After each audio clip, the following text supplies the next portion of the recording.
Yesterday was International Migrants Day, and Secretary Blinken, Secretary of State, tweeted out, on International Migrants Day, we recognize the rights, contributions, and journeys of migrants worldwide through state PRM. That is the Bureau of Population, Refugees, and Migration. And our partners, the United States is working to protect migrants and promote safe, orderly, and humane migration globally. Now I want to go right to Ric Grenell, our Senior Advisor for Foreign Policy and National Security, because, Rick, when I see that statement and I look at our own southern border where we have unsafe, disordered, and inhumane migration occurring at our border. And it's certainly not orderly, right? I mean, No. Orderly means that there would be an order and a line and a process.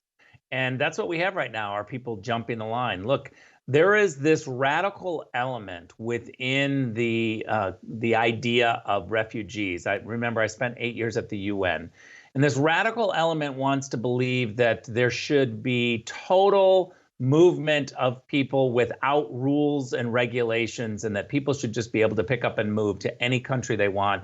There shouldn't be visas, there shouldn't be rules, there shouldn't be any citizenship. And I think that's a real radical principle, and certainly makes countries very unsafe. We saw what happened when that started to happen in Europe.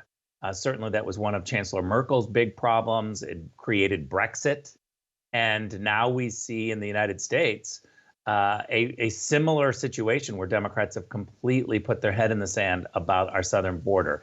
That is not going to end well. We certainly don't want to have a situation like Europe had, which was one part of the European Union saying, we're out of here. If you can't enforce these rules, we're out of here. So Brexit is one of those things that happened because there weren't any rules. Let's make sure that we don't have those problems in the United States. And then we add to that, he sends this tweet out, and if you don't think it's bad enough now, wake up on Wednesday morning when Title 42 is gone, Rick, and we have thousands of migrants who have been waiting, tens of thousands of migrants that have been waiting for this moment to make the illegal border cross.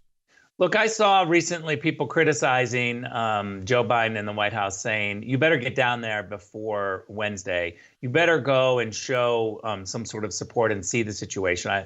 We noted that he was just in Arizona and didn't go down to the border. And I think the question came to a White House official, and she said, well, look, the problem is if the president of the United States goes to the border, everything stops. And so we didn't want to go to the border. And I thought to myself, boy, if everything stops, maybe he should go live and work at the border, because we certainly would like to see everything stop.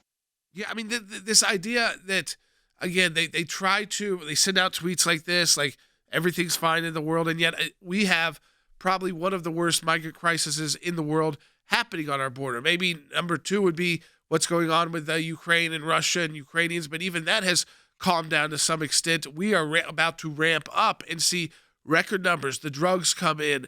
Not just the again, people who are seeking better economic situations, but the bad actors who utilize these situations. Could be terrorists, could be the drug cartels, and it could be as well as just overwhelming. I mean, El Paso is declaring a state of emergency because Title 42 is coming to a close. I want to get to a couple more topics with you, Rick.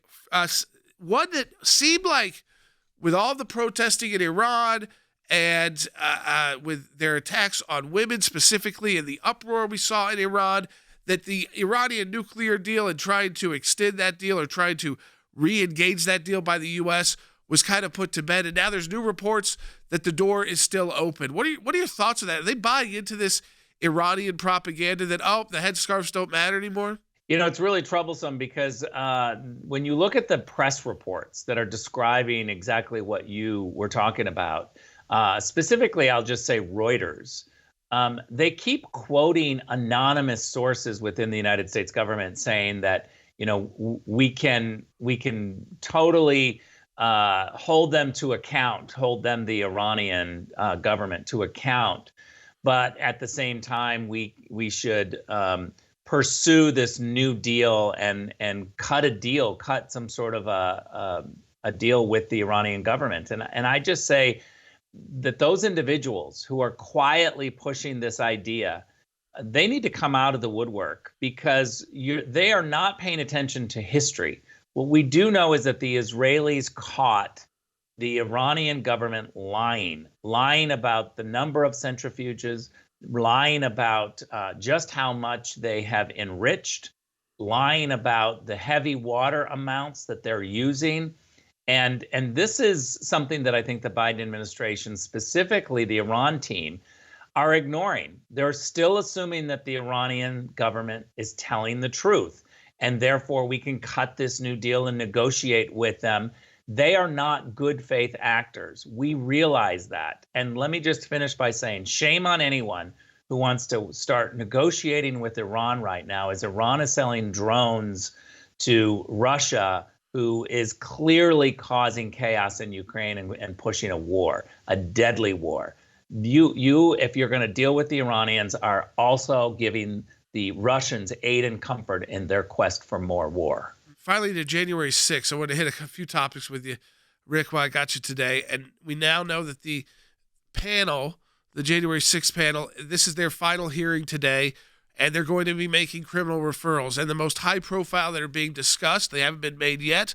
They probably will be shortly after this broadcast this afternoon, and we'll analyze them again tomorrow. But we suspect that they will be making referrals to charge President Trump criminally for 3 different referrals there. Now, the DOJ doesn't have to act on it, but this is certainly a DOJ that seems like they've been waiting and hoping for a reason to bring charges against President Trump. What are your thoughts?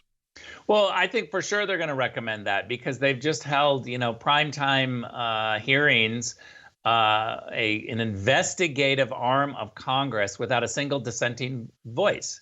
The entire J6 committee is one voice, and we're not supposed to have investigative committees like that. We're not supposed to have Congress putting together some sort of a investigation where you're looking at a former president of the United States and you select every single person on that committee that believes the same way. It's totally partisan.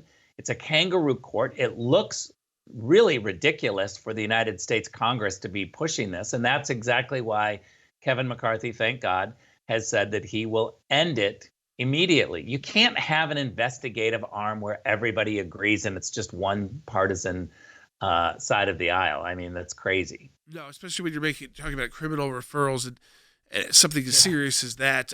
Finally, Rick, too, just with this shakeup of kind of what to expect for folks as we get into the new year with the new Congress, do you think finally we'll get a clear shakeup of House leadership so that they can get to work on those important issues and investigations that we need them to get to work on? Look, there's one thing that I know is that the base, and probably that includes a lot of our listeners, we're really frustrated. I spent a lot of time going through campaigns at grassroots level, campaigning throughout Wisconsin and Michigan and Nevada and Arizona and a whole bunch of other places. And I hear constantly conservatives are frustrated that we have leadership in Washington, D.C. that doesn't listen to us. We want to see consequences for some of this stuff, for debanking conservatives, for canceling conservatives, for going after parents, for the FBI trying to shut down dissenting voices, working with big tech to collude during an election. Let's be really clear about something. Our government, the FBI and other agencies, worked hard to interfere in the 2020 election on behalf of Democrats and Joe Biden. That is shocking. And if our leaders on the Republican side don't do something about it, they should be thrown out of office. You know what, Rick, too, we're seeing that through these Twitter releases that they did it again in 2022, is that they were doing the same, the FBI, Jim Baker, those same actors, and they brought in just a number of FBI and DOJ officials to Twitter to do just that. I mean, they were sharing classified information with Twitter, asking for people's locations. These are just average citizens, not the blue check marks. They're going to continue doing this in 24 unless we stop them. And that's why the grassroots are demanding action from the new Congress. They better start acting. And Folks, we're ready to go on this. Rick, appreciate you joining us and being part of our team at the ACLJ.